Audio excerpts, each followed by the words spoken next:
Boa noite a todos. Agora estamos também para o YouTube. Sejam todos bem-vindos. Pessoal da internet também. Amém?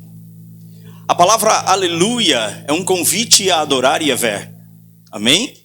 E nós muitas das vezes falamos aleluia e não sabemos o significado. Então, quando alguém disser aleluia próximo de você, adore e glorifique o nome do Senhor, porque aleluia é um convite a adorar o grande Deus. Amém, queridos? Aleluia! Então eu vou dizer aleluia e você diz glória a Deus. Amém? Aleluia! Aleluia! Vamos aplaudir mais uma vez então bem forte o Rei. Glória a Deus!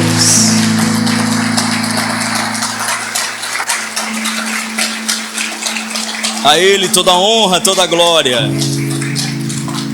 todo louvor. Abra sua Bíblia comigo então em Hebreus capítulo 10. Acredito que não esqueci de nada, né? Que eu estou ultimamente, tem que estar anotando, né? Mas está tudo certo. Hebreus capítulo 10. A gente vai ler um texto bem bacana.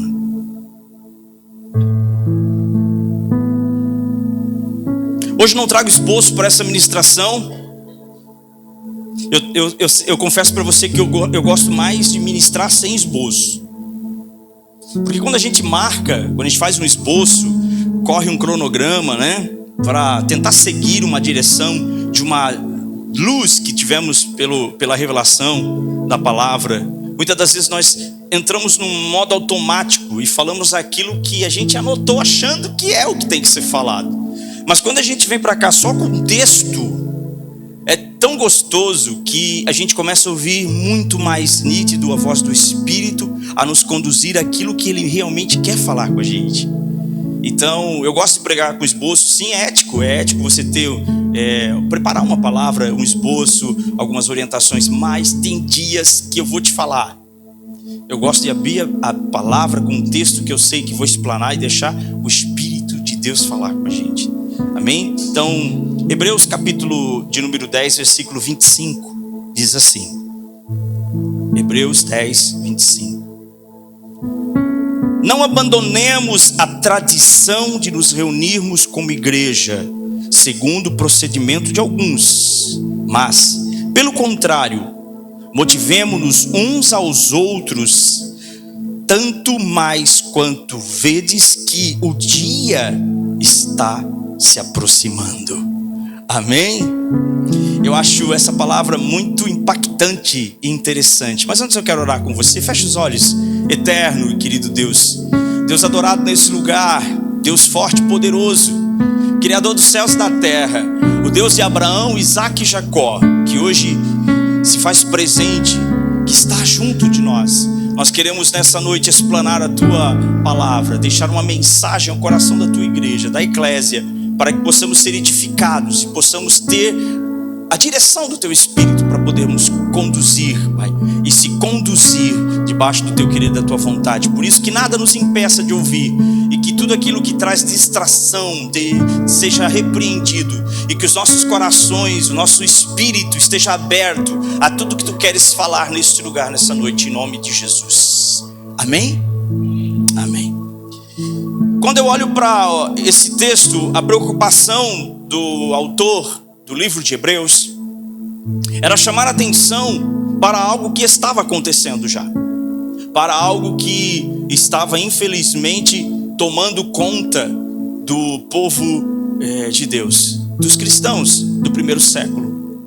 Quando eu olho para esse texto, eu vejo a preocupação desse escritor em dizer que aquelas pessoas deveriam tomar cuidado e não abandonar o costume de se reunir como eclésia. Eu já ministrei aqui uma passagem, o que é a função da eclésia, a verdadeira eclésia de Cristo. A intenção do coração de Cristo está numa das minhas ministrações. Se você for lá no YouTube, você vai ver. A intenção do coração de Cristo em Cesareia de Filipe, quando ele instituiu a sua eclésia. Esses dias eu estava com a pastora Márcia, nós estávamos antes de dormir vendo um programa de televisão, e o Rodrigo Silva, um arqueólogo e teólogo estava falando sobre aquilo que eu ministrei. Ela estava me dizendo: olha, o Rodrigo está falando bem aquilo que você falou essa semana.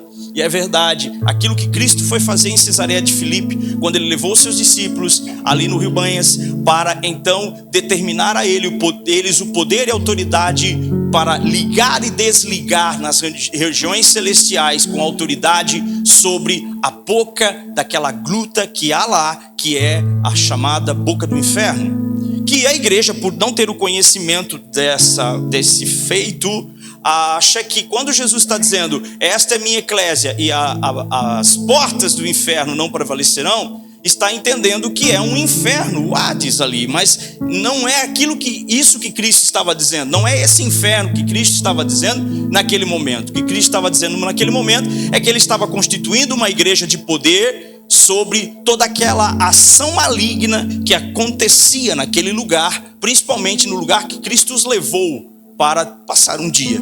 Então Cristo estabeleceu o governo sobre sua igreja. Eu quero que você entenda que desde o princípio, depois que Cristo foi assunto aos céus, desde o princípio, depois que Cristo fez toda a sua obra, porque ele é batizado por João, ele vai ao deserto, ele passa 40 dias, se prepara, ele é tentado pelo diabo, ele volta, ele começa seu ministério, ele escolhe 12 homens e ele começa a pregar e começa a ensinar e começa também a discipular aqueles homens para que eles pudessem ir e gerar outras pessoas. E no término dos 3 anos e meio depois de sua morte e ressurreição, no 40º dia depois da sua ressurreição, porque ele ressuscitou no primeiro dia e andou 40 dias ressurreto, aparecendo a cerca de para 500 pessoas nesse espaço de tempo de 40 dias. E nesses 40 dias Cristo falou muito sobre o reino. E então Cristo também ensinou os seus dizendo: agora vocês vão sobre as nações, vão, batize-os, preguem, façam com que eles se tornem discípulos. E é isso que nós estamos falando nesses dias, porque é isso que é importante, que nós possamos como igreja entender o papel da igreja. Porque se nós não entendemos o papel da igreja, nós não damos resultado. E se nós não damos resultado, qual é a alegria no coração do pai de um filho que não dá resultado? Diga para mim, qual é a alegria do coração de um pai de um filho que não dá resultado? E aí você talvez diga assim: mas eu dou resultado. Mas será que você dá o resultado realmente que você tem que dar? E qual é o resultado que eu tenho que dar para agradar a Deus? Qual é a maior obra que eu devo cumprir? Qual é a maior obra que eu devo fazer? O que é? Alguém sabe? Pregar aqui no altar. Jesus, quando ele disse: ide agora por todo mundo e prega o evangelho, ele estava dizendo: façam discípulos. Então não adianta você dizer que está agradando a Deus, está fazendo uma obra. Você nunca ganhou ninguém para Cristo. Você nunca ganhou ninguém e acha que está agradando. Não está. Desculpa, mas não está. Pela palavra não está. Por isso que eu convido você a ler as escrituras e entender qual é o teu papel, para que você entenda o seguinte: o que você tem que fazer realmente para agradar o Senhor. Qual é a verdadeira obra que você tem que fazer? E já vou te dizendo, a verdadeira obra não é aqui dentro, é lá fora. É lá fora. E aí a gente vai entender isso hoje. Eu vou explicar para vocês. Só que agora nós entendemos que Jesus, quando ele é assunto aos céus, que ele vai embora, ele deixa claro que enviaria o seu Espírito. E ele enviou o seu Espírito para dar poder àqueles homens. E um dos poderes que o Espírito deu foi falar em outras. E não estou falando de línguas estranhas. Eu estou falando de outros dialetos. Eu estou falando de outros idiomas. Entenda? É isso que está na Bíblia. Você sabia? Não? Por quê? O próprio Jesus que disse: agora vocês vão às nações, não deu cursinho de línguas para eles. Deu? Jesus que os mandou para as nações, pregar as nações, deu cursinho de língua para eles? Deu?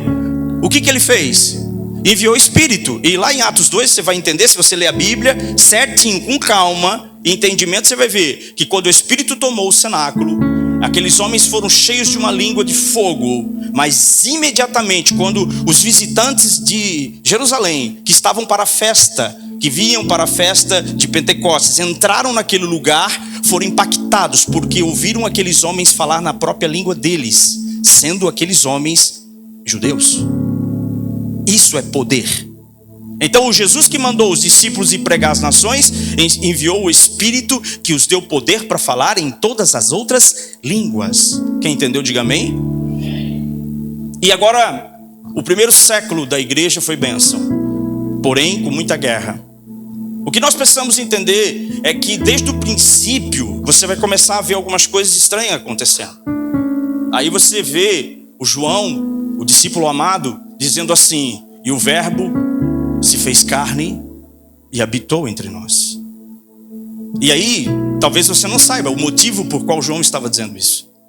Talvez você ache assim, pois é, talvez João está falando inspirado no espírito do verbo, do Cristo, que estava com Deus, era o verbo de Deus, e então agora ele se faz carne e habita entre nós. Talvez você leu isso, mas não entendeu. E talvez você não saiba, mas deixa eu te dizer, João estava combatendo ali o espírito do anticristo. Por quê? Porque foi o princípio do esfriamento da igreja primitiva, o espírito do anticristo. E se você ler o texto, e se você estudar com atenção, você vai ver que o gnosticismo, que era então agora a grande seita e heresia que se levantou no primeiro século, eles estavam desviando os crentes da igreja. Como? O gnosticismo, que combateu a igreja primitiva e que fez, infelizmente, um estrago no primeiro século. O gnosticismo dizia que nenhum Deus habitaria num corpo corruptível. E aí eles começaram a dizer assim para os crentes: Jesus não era Deus, porque se ele fosse Deus, ele não poderia ter encarnado num corpo de carne, um corpo corruptível. E aí os meio barro, meio tijolo, aqueles crentes que não lê Bíblia, aqueles crentes que não são fervorosos, eles já não estavam com muita vontade, eles diziam: então Jesus não era Jesus? Então quer dizer que como assim? Então Deus, Cristo, não habitaria num corpo carnal? Não. Então os caras começaram: então o que eu estou fazendo aqui? Então me deixa ir embora, por favor, dá licença. E aí a igreja começou a ruir, e aí muitas pessoas começaram a se perder. E aí, então João, que conta a história, João foi um dos que mais combateu isso. Ele escreve agora: e o verbo se fez, repita, se fez, eu vou falar de novo, você repete bem alto, amém? E o verbo se fez e habitou entre nós. Aí eu não vou entrar em detalhes de teologia para você, não vou dar aula para você hoje sobre isso, mas se você quiser, você lê as cartas de João que você vai entender. Amém? E aí nós vimos agora o quê? Um combate contra a igreja. Isso que eu quero que você entenda. Por que um combate contra a igreja? Porque o mundo espiritual, as trevas, não deixaria barato isso. Olha o que estava acontecendo, o crescimento da igreja. Olha o que estava acontecendo, o desenvolvimento das coisas. Olha o que estava acontecendo, o que aconteceu agora na primeira ministração de Pedro. No mesmo dia, quando Pedro estava no cenáculo, que todos foram cheios, eu preguei aqui na semana passada, quando todos foram cheios, um grupo começou a dizer: olha, estão bêbados.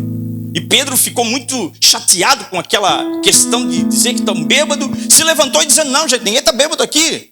E começou a pregar para aqueles homens. E aí 3.000 almas naquele dia se renderam aos pés dos apóstolos e determinaram se batizar. 3.000.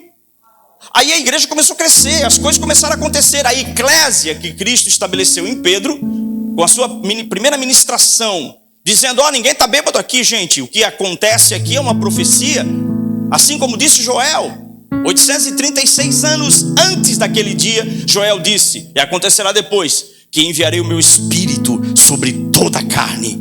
E aí quando ele diz isso, o povo se arrepende e começa a querer aquilo que Pedro e os apóstolos estavam recebendo naquele momento. E a primeira direção para eles foi qual? Então vamos batizar. E eles se arrependeram, se batizaram. Eles se arrependem, se batizam e a igreja começa a crescer. Só que logo entra o quê? Entra essa situação, entra ventos de doutrina, entra dúvidas, e aí as pessoas começam a se esfriar.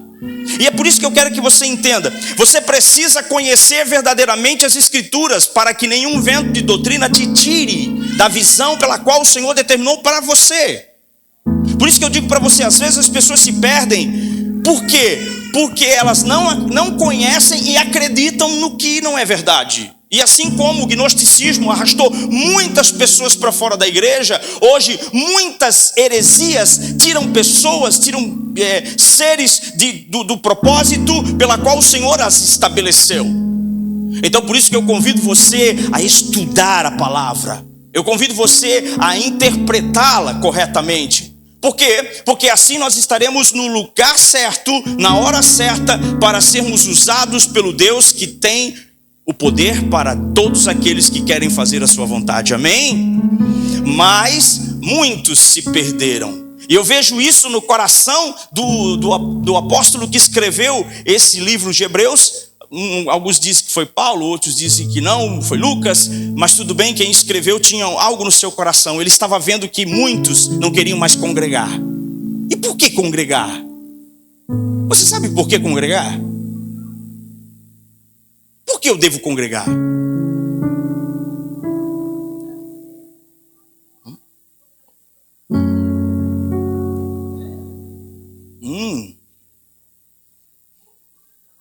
Fortalecimento? Não, a gente congrega para adorar a Deus, é?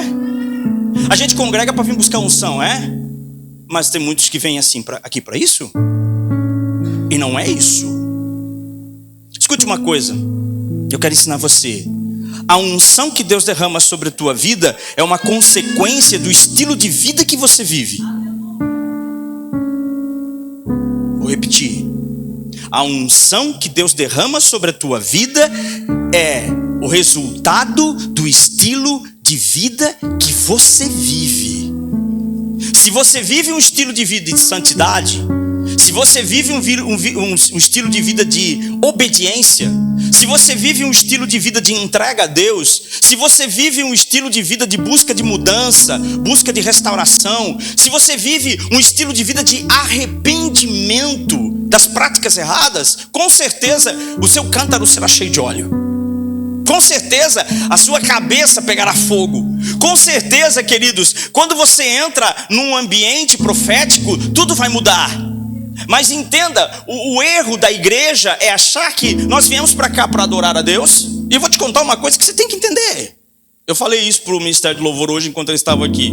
Eu disse para eles o seguinte: o que agrada a Deus é nós sabermos que nós não somos perfeitos.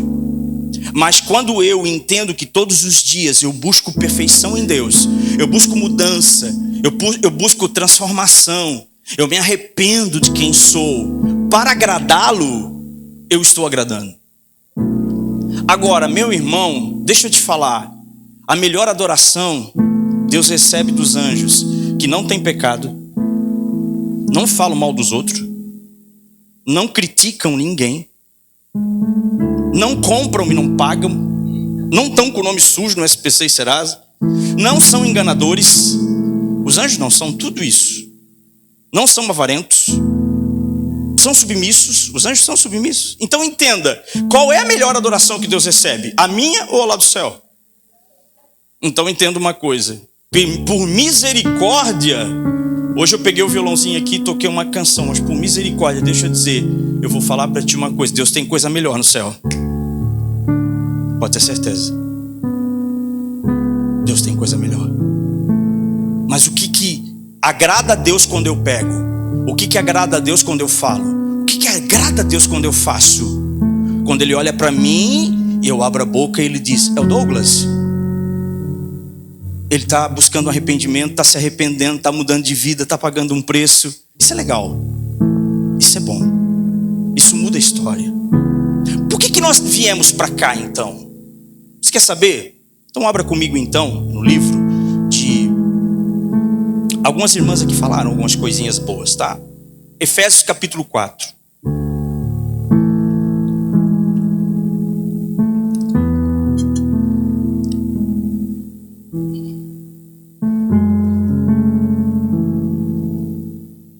Por que eu venho para cá? É isso que nós temos que entender. Nós precisamos entender que nós viemos para cá com um objetivo. Nós nos reunimos como eclésia com um objetivo. E nós precisamos estar alicerçados ao bom objetivo.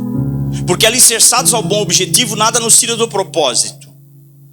Quando eu não entendo quem sou no propósito, eu posso me abalar. Por que eu devo me reunir? E aí eu vou dizer para você.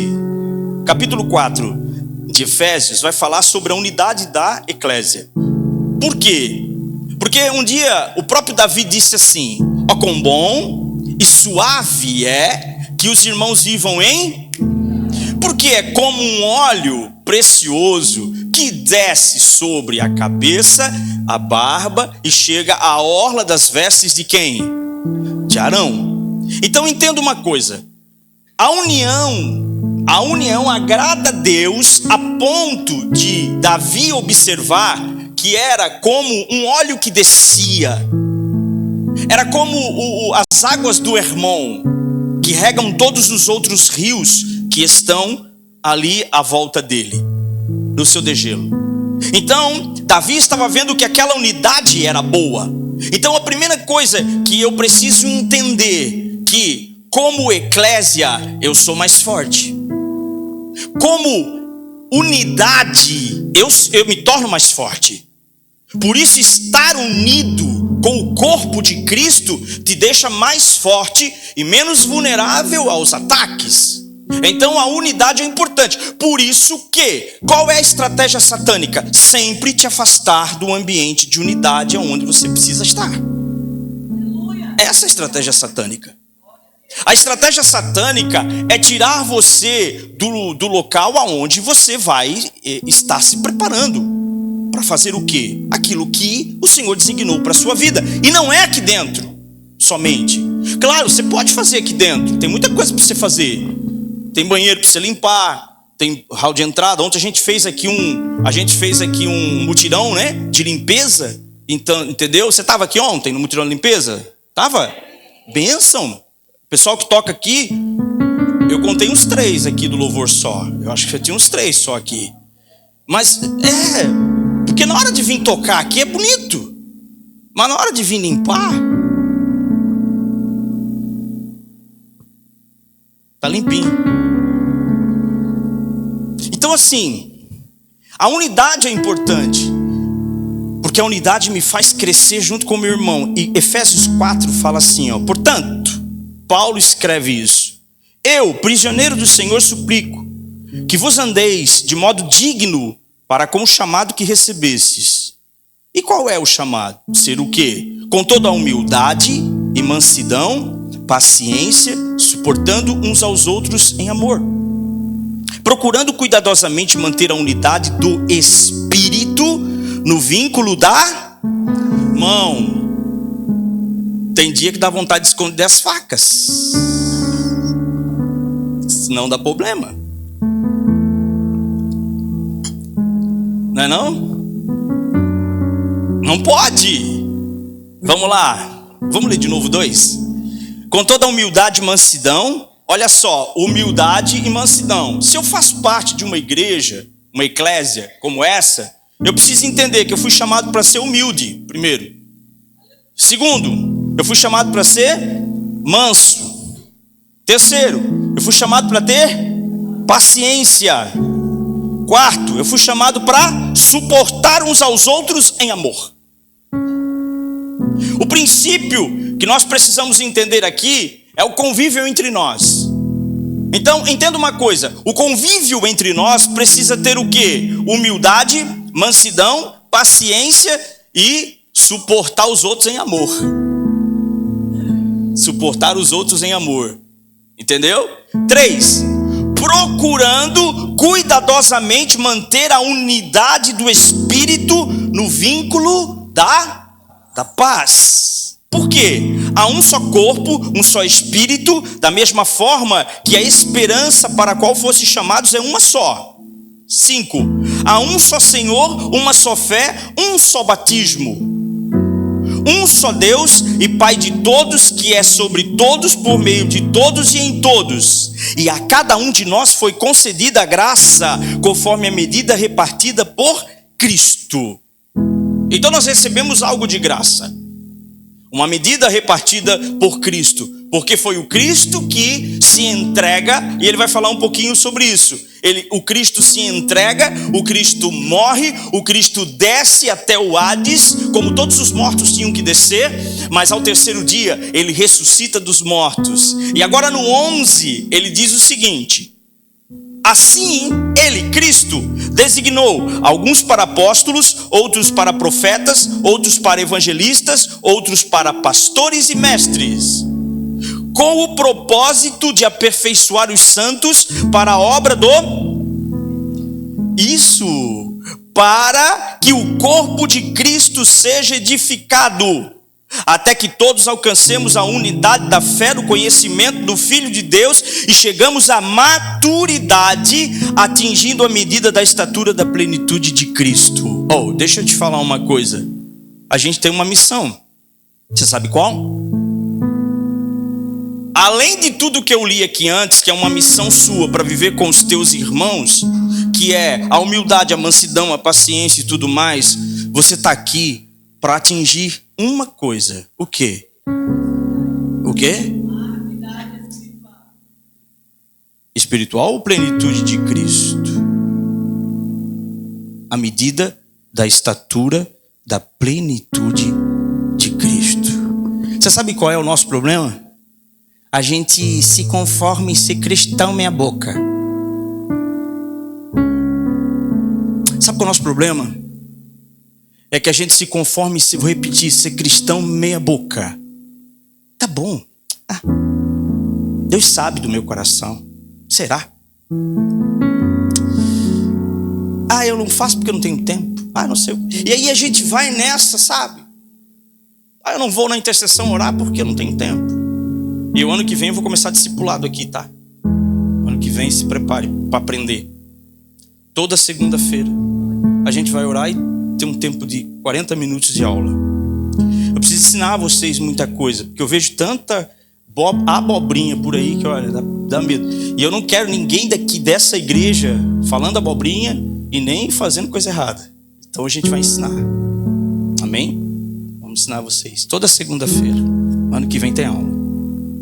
Atingiu o quê? Vamos ler de novo. 12. Com o propósito de aperfeiçoar os santos para a obra do ministério, para que o corpo de Cristo seja edificado. 13. Até que todos alcancemos a unidade da fé, do conhecimento do Filho de Deus e chegamos à maturidade, atingindo a medida da estatura, da plenitude de Cristo.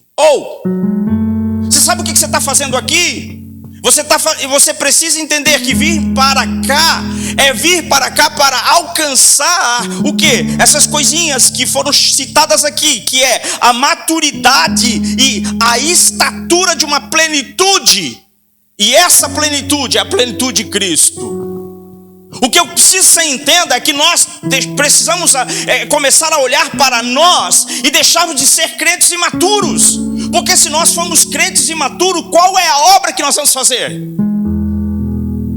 Aqui nós estamos falando de obra. Vamos ler aqui, para que a obra do ministério, para que o corpo de Cristo seja edificado. Então vamos entender qual é a função apostólica. Vamos entender para que existem os 5 ministérios. Eu já quero dizer para você uma coisa: uma igreja completa, ela atua com 5 ministérios.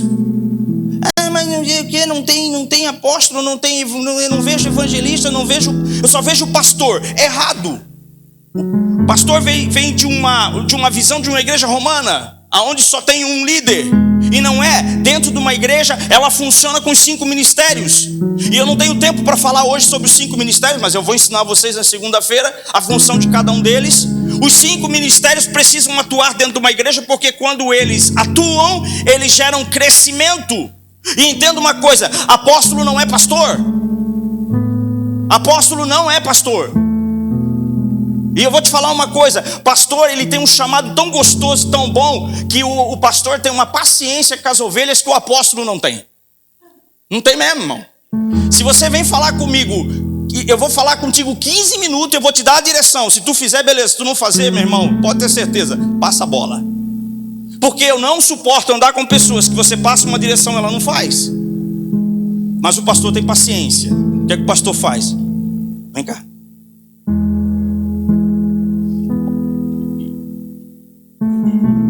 Fofinho, lindo, amado, gostoso do pastor. Tá certo. O pastor tem que fazer isso. Tem? Eu não estou falando que está errado. Ele tem que fazer isso, ele tem que amar, ele tem que abraçar, ele tem que estar junto. Porque o pastor, ele tem uma aliança com a igreja.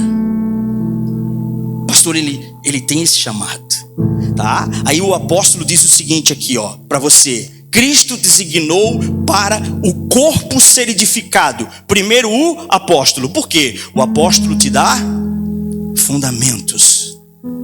O apóstolo, ele mexe com as tuas estruturas. O apóstolo, quando ele chega, ele não se deixa enganar pela tua conversa. E porque eu sou? Não. O apóstolo chega falando, vamos fazer assim, assim, assim, para, quer vergonha na cara, vamos embora, levanta, vamos embora, corre, estás atrasado. Estás atrasado, vamos embora, vamos correr, a gente precisa andar, a gente precisa produzir, vamos. Então o apóstolo traz fundamentos, traz base, ele traz princípios, amém? Aí depois eu tenho quem? O apóstolo. Depois eu tenho o profeta, o dedo de profeta aí, amém? Faz assim com o dedo de profeta. Quem tem uma veia profética aí? Então, profeta, amém? Dentro de uma igreja tem que ter profeta, amém? Porque profetas entende tempos, estações, entende o que Deus está fazendo e falando. Então por isso que lá no Antigo Testamento havia reis, mas havia profetas. E aí o profeta de vez em quando vinha e dava de dedo na cara do rei e dizia: conserta, porque tu vai morrer e não vai viver. Quem está entendendo? Aí depois do profeta eu tenho o evangelista. Esse cara, o evangelista, seja ele ou ela, é o mais peitudo e corajoso, e é o cara que vai para a rua mesmo. E toda a igreja deve se espelhar nessa função, porque a nossa obra é lá fora. A nossa obra é lá fora. Amém? Depois eu tenho o pastor e eu tenho o mestre. E o mestre é importante demais, porque o mestre tem desejo de ensinar. Ele tem desejo de pegar um texto, explanar, trazer conteúdo. Então isso cria o que para a igreja? Maturidade. Só que o que eu vejo hoje? Eu vejo uma igreja sem maturidade. Não estou dizendo da nossa.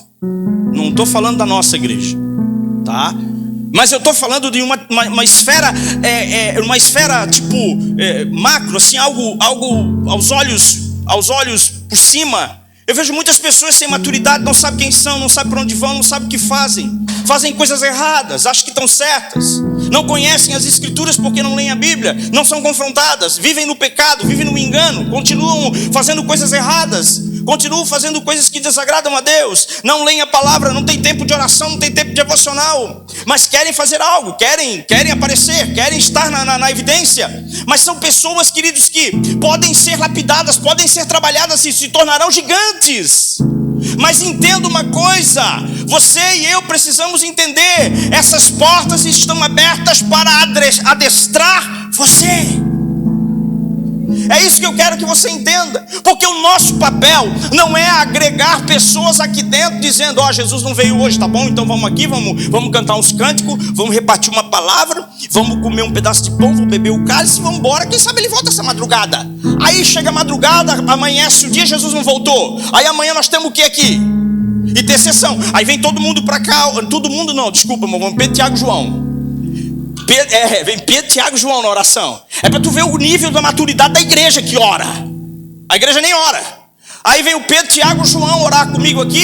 Aí você imagina, gente, 10 horas da noite, vamos embora, né? Jesus não voltou até agora, não volta mais então hoje, então vamos para casa voltar. Mas quarta-feira a gente volta, tá bom? Aí quarta-feira a gente volta para cá. Aí o irmão toca um violão, toca um teclado, um toca violão, outro canta, glória a Deus, um prega do jeito dele, não vive o que prega às vezes. Tá a vida toda errada, mas quer pregar. E aí, beleza, gente. Aí eu te pergunto, o que se edifica nisso? O que se edifica nisso? E eu vou te fazer uma pergunta ainda mais. E quem é edificado com isso? Quem é edificado com isso? Ninguém. E aí, irmão, é o perigo. Quando Paulo escreve essa carta aos Efésios, ele estava preocupado, porque ele estava vendo, sabe o quê? Que o gnosticismo estava tirando muita gente de dentro da igreja, por falta de maturidade. Sabe o que eu quero dizer para você? Se você não tiver maturidade, o engano vai te roubar de Deus.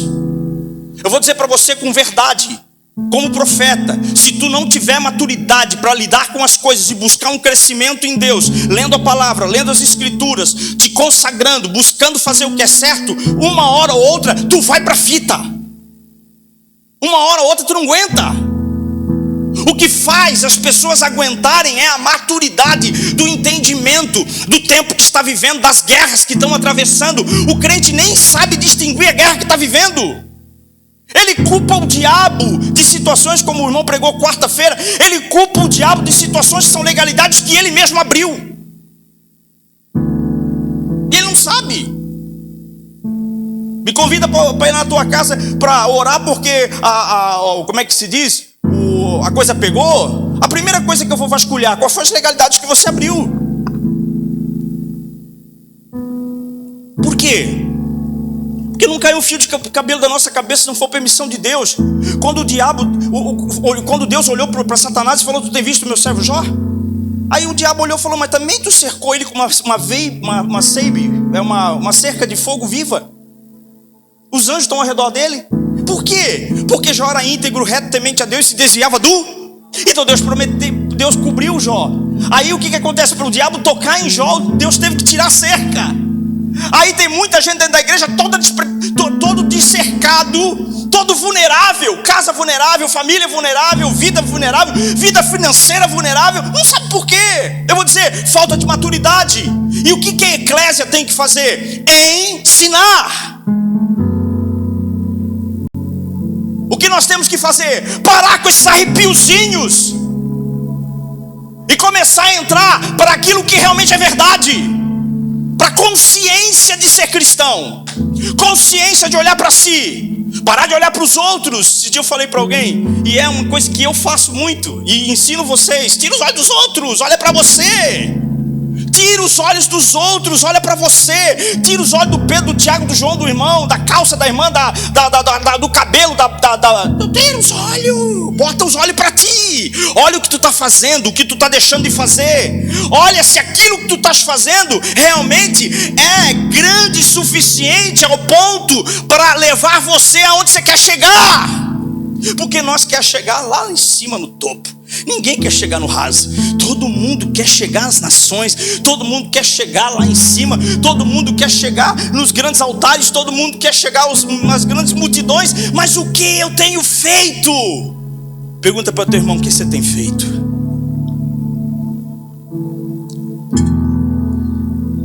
Então isso gera maturidade. Vamos ler?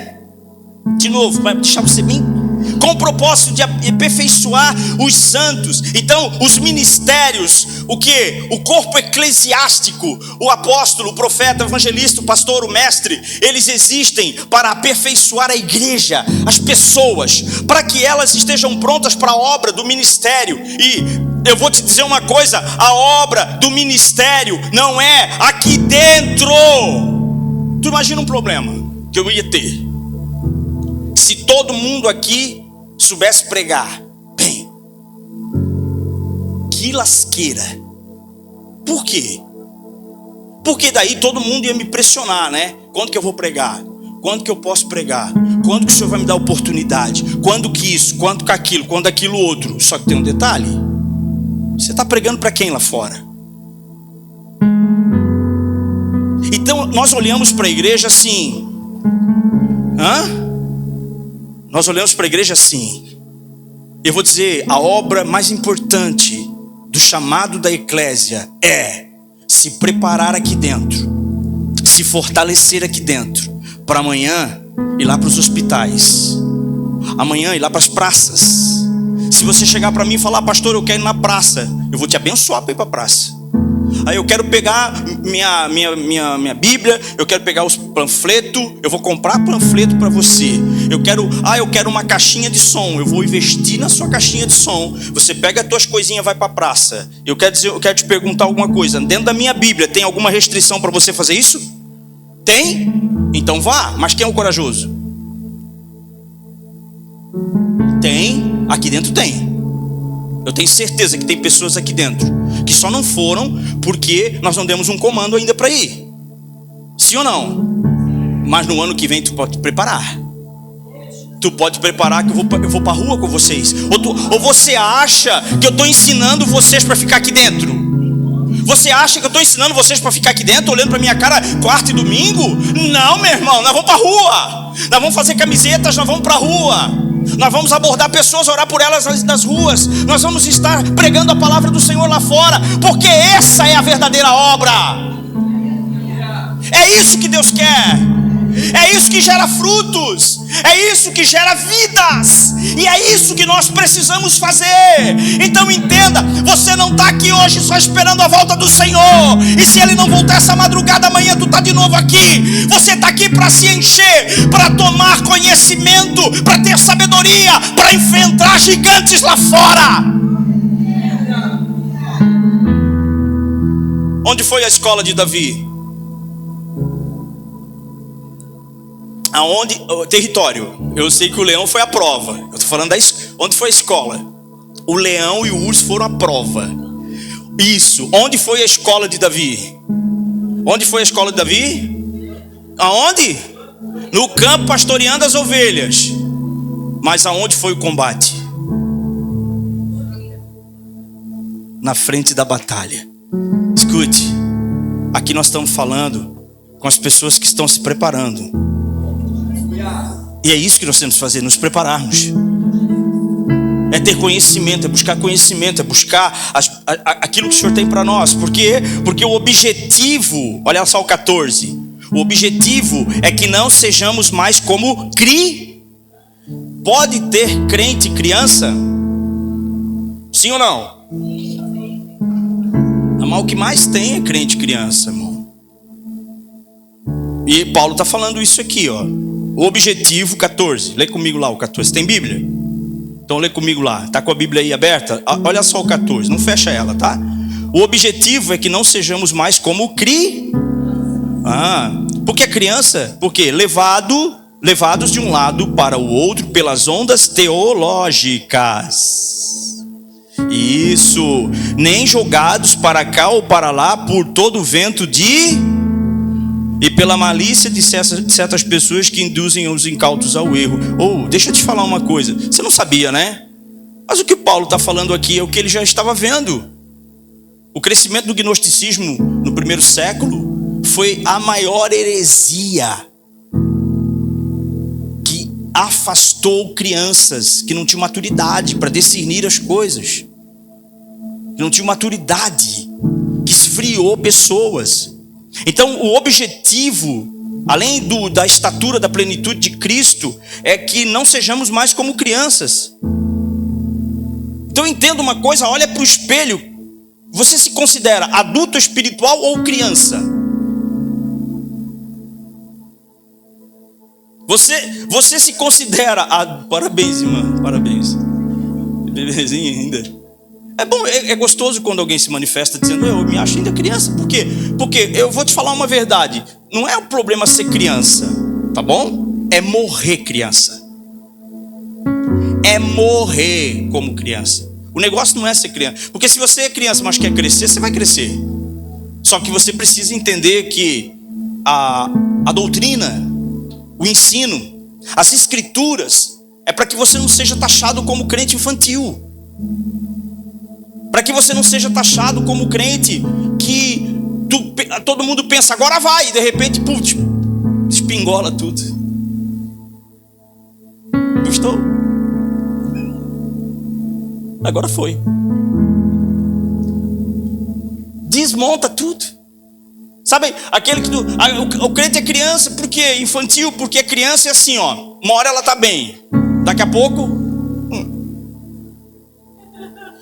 E a bola é minha, pronto, ninguém mais joga.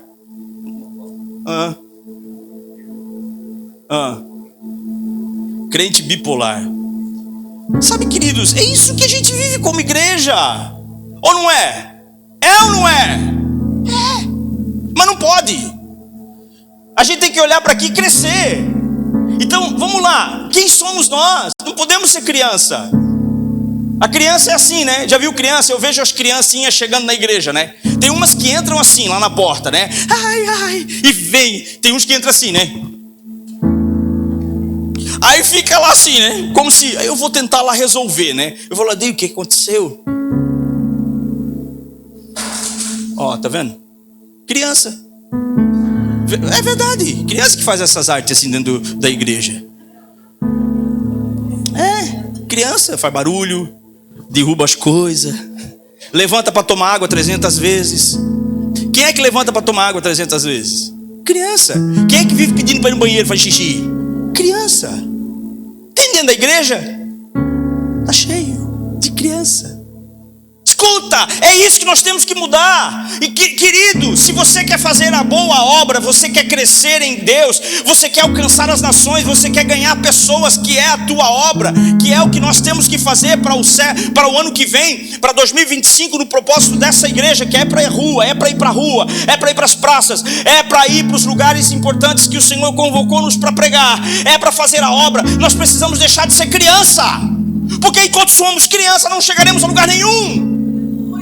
Enquanto formos mimimi, não chegaremos a lugar nenhum. O objetivo é não sejamos mais como crianças levados, 14, de um lado para o outro pelas ondas teológicas, nem jogados de um lado para cá por qualquer vento de doutrina, pela malícia de certas pessoas que induzem os incautos ao erro. 15, longe disso, seguimos a verdade, o amor, cresçamos em tudo naquele que é o cabeça, Cristo. E dele, todo o corpo é ajustado e unido pelo auxílio de todas as juntas, cresce, edifica-se a si mesmo em amor. Você está entendendo? Na medida em que cada parte realiza a sua função. Vamos lá? Cada parte realiza a sua função. Qual é a sua parte? Você sabe? Eu quero um corajoso para falar. Qual é a sua parte? Vamos lá, aqui está falando que cada parte realiza a sua função. Agora eu estou perguntando para você, membro, qual é a sua parte? É evangelizar? Não, aqui dentro, primeiro, é criar maturidade. Correto? Se você não tem maturidade, quando você for evangelizar, alguém mais sábio pode contornar você. Primeira coisa, criar maturidade. Alguém cita mais alguma coisa? O que mais? O que mais que eu devo fazer? Qual é a minha parte? Isso, entre os irmãos. Mas qual é a minha parte perante o conselho eclesiástico? Aprender, mudar de vida. Quando ser confrontado, colocar em prática. Quando ser confrontado, colocar em prática. É isso. Mas não. O que Paulo escreveu? Pregue a... Fala o que Paulo escreveu? Pregue a palavra. A tempo e em fora de tempo. Corrija, exorte. Com paciência. Porque surgirão tempos em que sentido coceira no ouvido vão procurar mestres para si mesmo. Sabe o que significa isso? Hoje, se a palavra é dura e eu não concordo, eu vou embora. Eu vou procurar alguma coisa que me agrade, porque eu não quero mudar. Eu quero viver como eu estou. A palavra precisa mudar, eu não. Essa é a igreja que existe hoje. E isso não pode acontecer, sabe por quê? Porque pessoas assim nunca chegarão ao nível de excelência em Deus. Então, que nós possamos crescer. E você quer ver uma coisa? Eu vou te dizer uma coisa legal. Quando a gente vai para o livro de Tiago, quer ver? Volta lá para Hebreus. É mais para frente um pouquinho. Eu já estou encerrando. Hoje nós temos ceia, né? Vai para Hebreus. Eu li Hebreus 10, né? Vai para Hebreus, capítulo. Aí depois de Hebreus você vai para o livro de Tiago.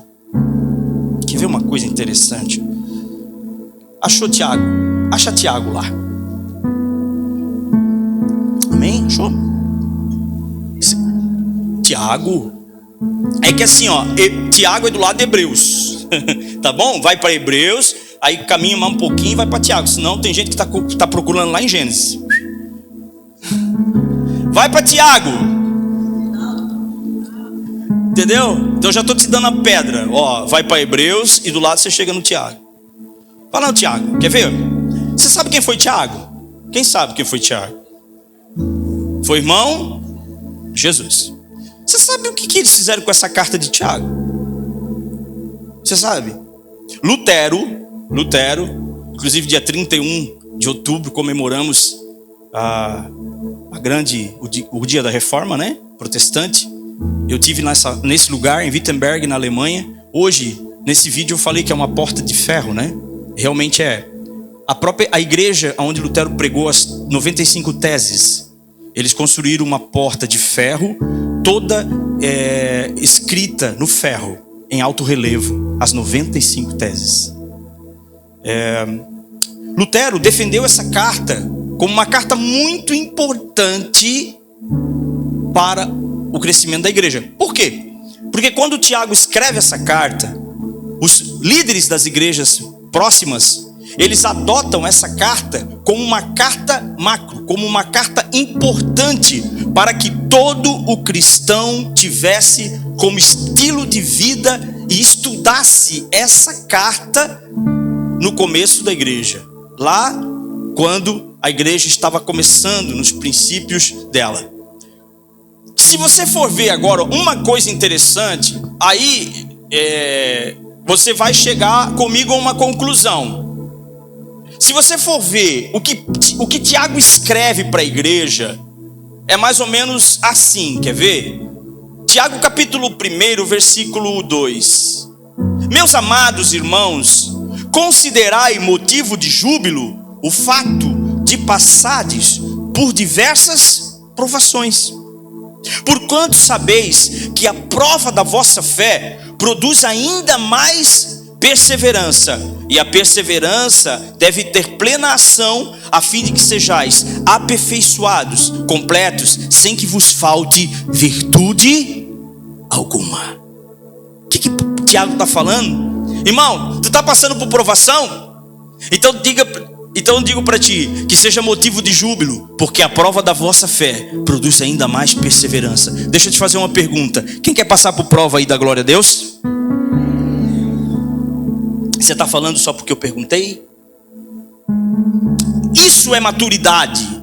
Maturidade é entender que as provas que Deus me permite passar é porque Ele tem um plano naquilo que a igreja atual não entende. Que nós como igreja não temos maturidade para discernir provações.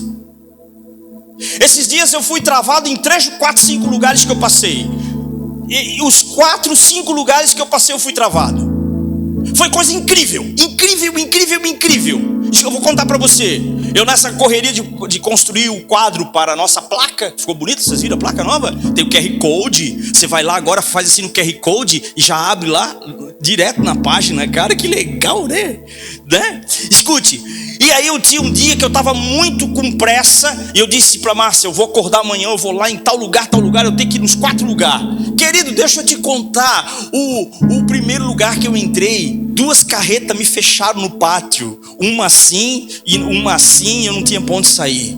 Quando eu olhei, eu digo com pressa, eu entrei dentro do carro, sentei, as carretas ali, eu fiquei 15 minutos dentro do carro esperando uma carreta manobrar para mim sair do meio delas. Aí fui para outro lugar, cheguei num outro lugar, esperei, a hora que foi para fazer o negócio, a moça atendente saiu, não sei onde ela foi, coitada, ficou 20 minutos para voltar, e eu ali, na ponta do balcão.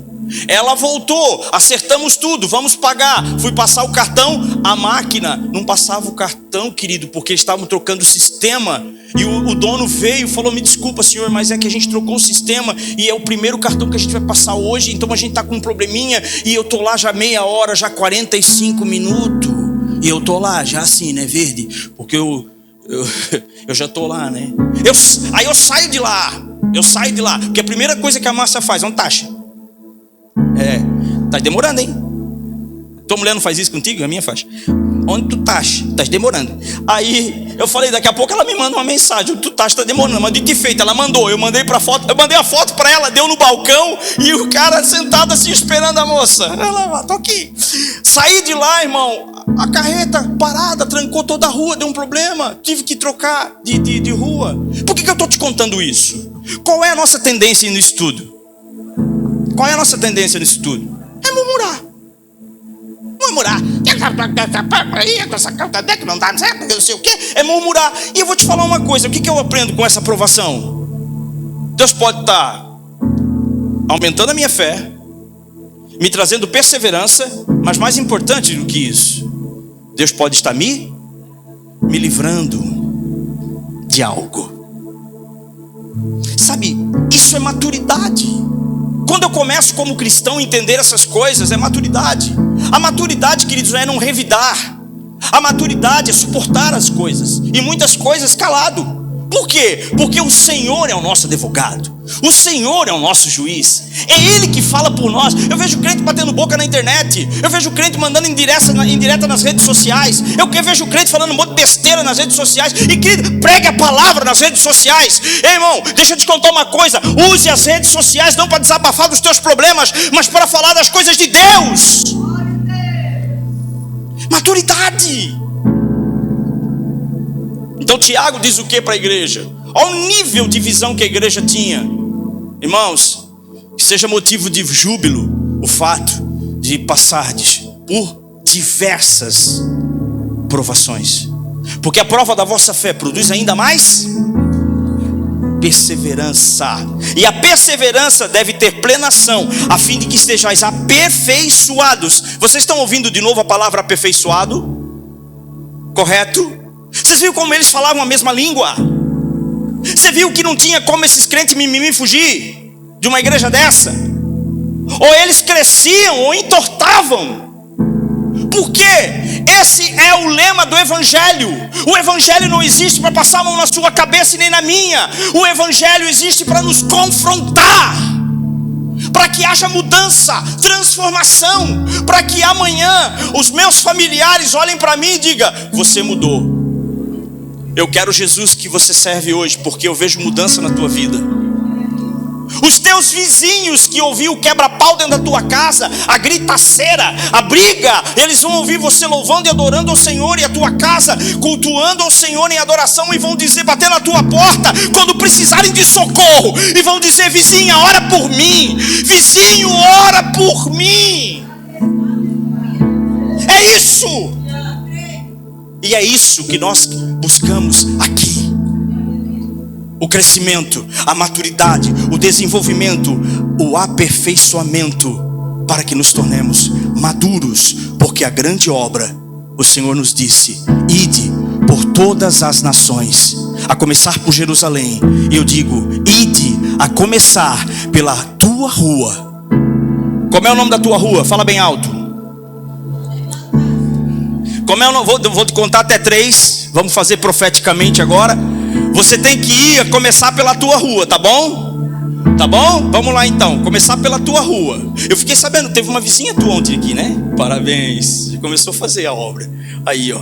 Ei, a começar pela tua rua. Eu vou contar até 3, você profetiza, você vai ganhar a tua rua. Em nome de Jesus, pela tua rua. 1, 2, 3. Aplauda o Senhor bem forte. Aleluia!